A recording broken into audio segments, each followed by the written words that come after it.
Hello everybody and welcome to the Gaming Power-Ups. Today I'd like to tell you a tale, but not from a book. Rather, a memory card. These little pieces of plastic would hold countless hours of game saves, but also memories. Interestingly, they call them memory cards. So if everyone will join me today on a little piece I'm calling Tales from the Memory Card. So today, the game I want to talk about is my all-time favorite game. Hands down, it's number one on any list. It's The Legend of Zelda: Ocarina of Time for the Nintendo 64. It was the second game I'd ever gotten for my Nintendo 64.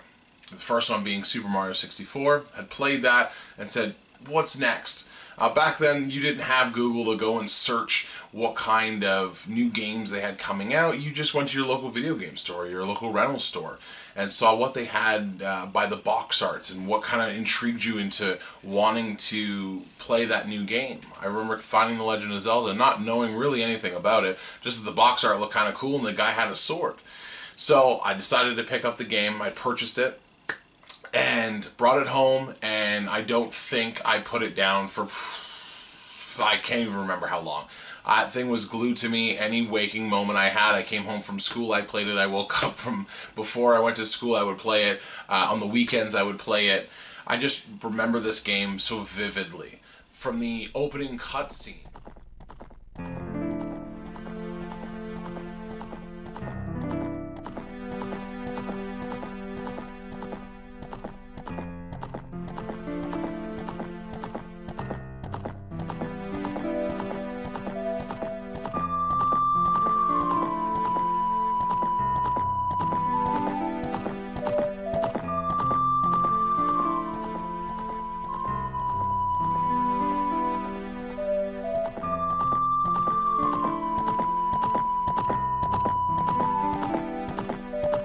At that field, it was so expansive. You know, I was coming off of playing games like Super Mario World or, you know, Ninja Turtles, Turtles in Time.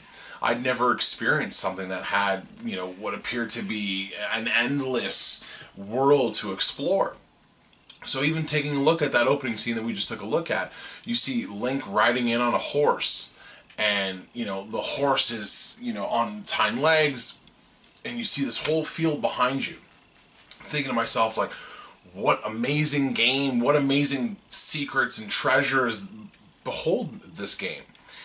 So I put my, I grab my controller and I press start and I go and take a look at the title screen. You know, I'm like, well, wait a minute, this guy has to have a name. I scurry through the instruction manual and find out that our protagonist's name is Link. Perfect, I'm going to put Link in and we're going to start playing this. And from the moment that the camera pans to a little boy sleeping in a tree that a fairy now has come to and chosen him to go on this journey with, I was hooked.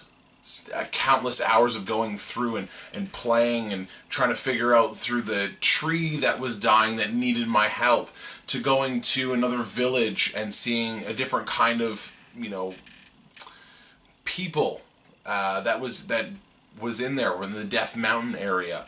Also going and seeing the fish people, the Zoras, and helping them out.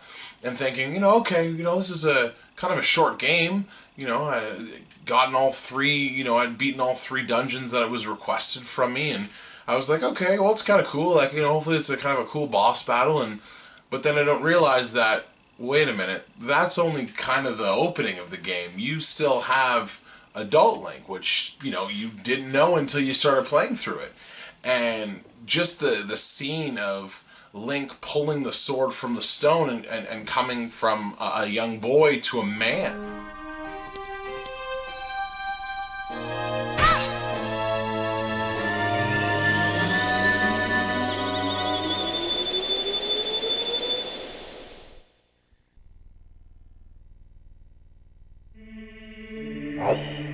As you can see there, it's not as polished and as high-res as today's standards on video games, but just seeing that was so lifelike. It was a child that just became a man. Like, how did this happen? And it happened. And then you go, oh, wait a minute, now there's still a whole nother world for me to explore. And I I won't give away too much of it for anybody who hasn't played it, as I highly recommend if anybody's a fan of action adventure puzzle games, just kind of having to use your mind on the fly to figure out what's going on and how to get through a certain point in the dungeon.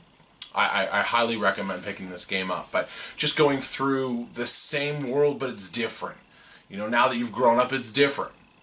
And going through and playing through more temples and more dungeons, and it was amazing. And then I finished it, and then I was like, well, man, like I've put so much time into this game. Like, what else am I gonna do?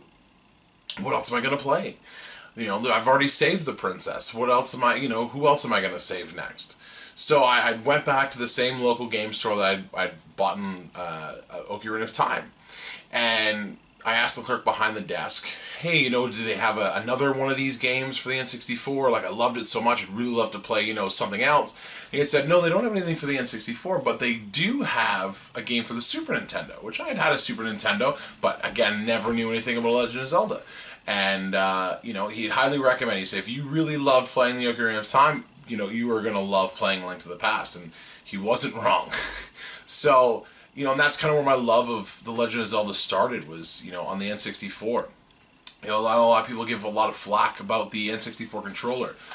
To me, this is probably the most iconic controller that I can remember, besides, maybe a Super Nintendo controller, but putting so many hours with this controller into the Ocarina of Time, I can't imagine playing it on anything else. There's a remastered version for the 3DS, which is amazing and it's great fun to play, but it just doesn't feel like I'm holding an N64 controller. Now that I'm older, my hands are a little bit bigger, so it doesn't fit as comfortably in there, but it's still, I wouldn't have it any other way to play that game. And fast forward now to the Nintendo Switch coming out, and they finally announced a new Legend of Zelda game. Now, I've played every single Legend of Zelda game there has been since, and was waiting for the next one to come out. And Breath of the Wild. I tried not to look too much into it because I didn't want to, I wanted to be surprised. I didn't want to go into it knowing like, oh, it's going to be this, or having an expectation with it. I just wanted to be, I saw the couple of commercials that were out there. I did no research. I didn't want to know about it. I wanted it to come out. I knew I was going to buy it because it's a Legend of Zelda game, and I just wanted to take it in just the way it is. And man, I'll tell you, the feeling I got, as you can see the Legend of Zelda box, Breath of the Wild sitting behind me, I fell in love with the game just as I fell in love with Ocarina of Time. The fact that you can stand on a mountain, you can climb a mountain. Link can jump, finally. Link can jump when he doesn't need a special Rock's Feather or a cape. Link can finally jump, and he can climb mountains, and he can, swim, and he can dive, and he can run. He doesn't have to somersault through the whole terrain to get to the other side. But I just remember when the opening scene hit, and you're sitting on the edge of a rock, you're standing on the edge of a rock. You have Link looking over the world that is the overworld that is there. And it was everything I imagined Ocarina of Time would look like nowadays. If they were to make that game again, it was just the way that the camera panned all the way around to you to kind of see, all the land beneath you as you stand on this rock, kind of off of a mountain. And I just remember getting taken back, and once I pressed start, it was the same feeling I had playing the Ocarina of Time. A highly recommended game, Breath of the Wild. I died more times than I'd really like to admit in the first probably half an hour, because I'm so used to a typical Legend of Zelda game as you go in, guns blazing, go in head first, and you realize, wait a minute, I only have a stick, and these guys got swords, and oh no, I've died again. It was a slight little learning curve, but it was such an enjoyable game. I put countless hours into that game. The DLC is amazing. I can't speak more highly about Breath of the Wild. This clip here that I'll show you guys is just kind of just Link looking around and what does the world look like in Breath of the Wild.